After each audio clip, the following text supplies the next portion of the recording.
Hello বন্ধুরা, চলে এসেছি নতুন একটি ভিডিও নিয়ে। আশা করছি তোমরা সবাই ভালো আছো। আমি খুব ভালো আছি। আর দেখতেই পাচ্ছ আজকে নিয়ে এসেছি অনেক দিন পর একটা শাড়ি ড্রেপিং এর ভিডিও নিয়ে। এবার সরস্বতী পুজোয় কিরম ভাবে তোমরা যাদের বেলি ফ্যাট আছো বা একটু যারা হেলদি আছো তা তারা কিভাবে শাড়ি পরলে স্লিম লাগবে সেরকম আমি একটা ভিডিও নিয়ে চলে এসেছি। তো অবশ্যই ভিডিওটা এন্ড অবধি দেখো। আর এই যে আমি শাড়িটা এখানে পরছি, আর বেশি বকবক করছি না, তার জন্য ভয়েস ওভার দিয়ে করেছি। আর জানোই মাঝখানে মেয়ে জেগে গেছিলো, দেখতেই পাবে তোমরা, এরপরে ওর আওয়াজও শুনতে পাবে ও কিরকম বকবক করছিল আমার সাথে। দিয়ে দেখো কিভাবে আমি শাড়িটা পরছি। এখানে আমি এই সাইডের কাপড়টা নিয়ে এসে প্লিটগুলো তুলে নিয়ে এখানে পিন আপ করছি। পিন আপ করে নিলে কিন্তু এখানে প্লিটগুলো পরে থাকবে আগে থেকেই, তাহলে কিন্তু শাড়ির লুকটা খুব স্লিম আসবে। আর এটা কিন্তু সবাই তোমরা স্টাইল করতে পারবে, কোনো অসুবিধা নেই। কিন্তু মেইনলি যাদের বেলি ফ্যাট আছে বা আফটার ডেলিভারি যারা আছো, যে মা বা মহিলারা আছো, তারা কিন্তু এরকম টাইপের শাড়ি ড্রেপিংটা অবশ্যই ট্রাই করতে পারো, তোমাদের ক্ষেত্রে কিন্তু খুব হেল্পফুল হবে। তো দেখে নাও আমি এখানে এবার পিন আপ করে নিলাম। আর এখানে আমি এবারে শাড়ির প্লিটগুলো অ্যাডজাস্ট করবো। দেখো কিভাবে প্লিটগুলো করছি।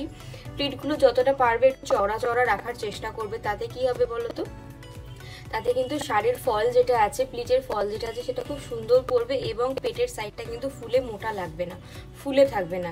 তো সেটা কিন্তু অবশ্যই খেয়াল রেখে শাড়িটা ড্রেপ করবে। এখানে আমি এখন প্লিটগুলো বড় বড় করে নিচ্ছি।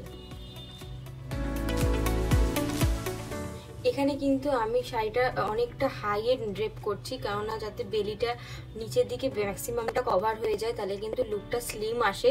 তাই জন্য কিন্তু আমি এই শাড়িটা ড্রেপ করছি একটু হাই রাইজে। দেখো আমার বেলির কিন্তু অনেকটা উপরেই আমি আমার পেটিকোটটা টাই আপ করেছি। তো তোমরাও কিন্তু এইভাবে যেরকম দেখাচ্ছি ঠিক সেরকমভাবে এটা খেয়াল করে করবে।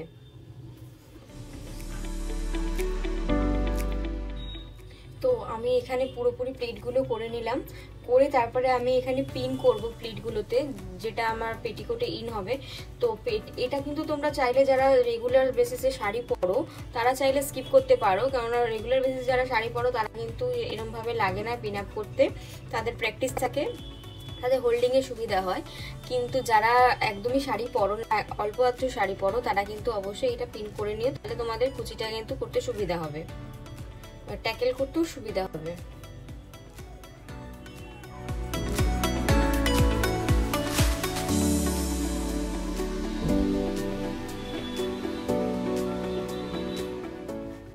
এবার আমি চলে আসবো হচ্ছে আঁচলের পিনে। আঁচলের পিন কিন্তু সবসময় স্টার্ট হবে সে মানে যেটা বাইরের দিকে পিন থাকবে, মানে হাতের দিকে যে পিনটা থাকে সেই পিন থেকে কিন্তু আমরা অবশ্যই স্টার্ট করব। যেটা তোমাদের কিন্তু আগের শাড়ি ড্রেপিং ভিডিওগুলোতে আমি বলেছি যে আগের থেকে মানে বাইরে থেকে প্লিটগুলো যদি স্টার্ট করি তাহলে কিন্তু আমাদের প্লিটটা করতে সুবিধা হয়, প্লিটটা কিন্তু এবড়ো খেবড়ো হয় না। আমার প্রত্যেক কটা শাড়ি ড্রেপিংয়ে কিন্তু আমি এইটা বলে থাকি। যাদের শুনতে শুনতে মুখস্থ হয়ে যায় তারা স্কিপ করে যাবে, যারা নতুন দেখছে তাদের জন্য আবার বললাম যে বাইরের দিক থেকে প্লিট করবে, তাহলে কিন্তু প্লিটগুলো সব এক সমান হবে আর বেরিয়ে থাকবে না। তো দেখতেই পাচ্ছ আমার এখানে প্লিট করাও হয়ে গেছে। আমি এখন প্লিটগুলোকে অ্যাডজাস্ট করে তারপর পিন আপ করে দেবো কাঁধে। আর যারা নতুন রয়েছে তারা কিন্তু অবশ্যই শাড়ির যে বাকি ফলটা রয়েছে আঁচলের, সেই ফলেও এই যে যেভাবে আমি দেখাচ্ছি সেই ফলটাকেও কিন্তু অ্যাডজাস্ট করে এইভাবে পিন করে নিলে শাড়িটা একসাথে থাকবে এবং দেখতে কিন্তু খুব সুন্দর লাগে। আর যাদের ক্যারি করা অভ্যেস আছে তারা অবশ্যই এটাকে স্কিপ করবে, মানে পিন না মারলেও হবে।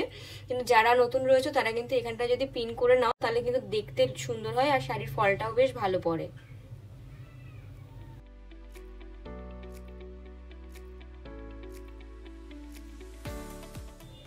তো আমার শাড়ি পরাটা পুরোপুরি কমপ্লিট হয়ে গেছে। কাঁধে আমি পিনটা মেরে নিলাম, মেরে আমি এটাকে সেট করে নিলাম। শাড়ি পরাটা মোটামুটি আমার কমপ্লিট হয়ে গেছে। তো এরপর আমি তোমাদের সাথে শেয়ার করছি ফুল লুকটা।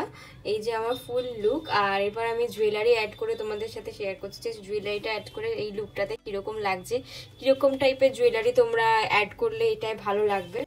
যদিও আমি এটা সিলভার জুয়েলারি অ্যাড করেছি, যেহেতু আমি একটুখানি ক্লাসি লুক রাখতে চেয়েছি, যে একটু সিম্পল হবে, সরস্বতী পুজোর লুকটা একটু হালকা হবে।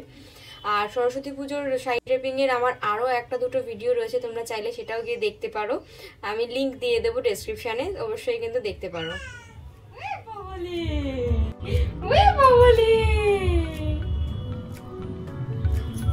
পাশে হিয়া খেলা করছে, এতক্ষণ ও মানে খিদে ঘুম করে ভীষণ জ্বালাতন করছিল, এখন চুপ হয়ে গেছে, ভালো মেয়ের মতন শান্ত হয়ে গেছে। খুব একটু জ্বালাতন করে না, কিন্তু আজকে ওর কি হয়েছে জানি না, মা কিছু বুঝতে পেরেছে যে মা নিশ্চয়ই কোনো একটা কাজ করবে ওই জন্যই আমি একটুখানি ডিস্টার্ব করি মাকে। তো এখন নিজের মতো চুপচাপ খেলছে, তাই জন্য আমি ভিডিওটা শুট করতে পারছি। তো আমার লুকটা কমপ্লিট হয়ে গেছে। এবার বলো তোমরা টিপ পরবো কি পরবো না, তোমাদের দুরকম ভাবেই দেখাচ্ছি, টিপ পরেও দেখাচ্ছি, টিপ না পরেও দেখাচ্ছি। ওয়েট, তো এই যে লুক,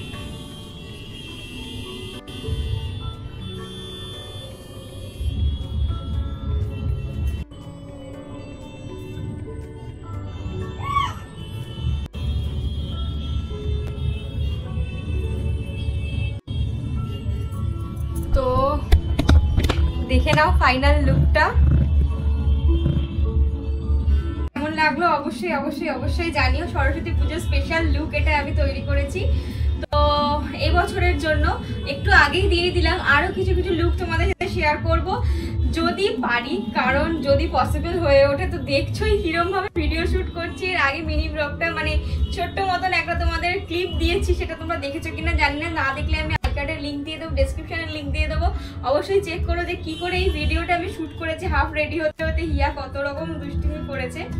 তো চলো আজকের মতন এইটুকুনি, দেখা হয় পরের একটি ভিডিওতে। ততদিনের জন্য টাটা, সবাই ভালো থেকো, সুস্থ থেকো, বাই।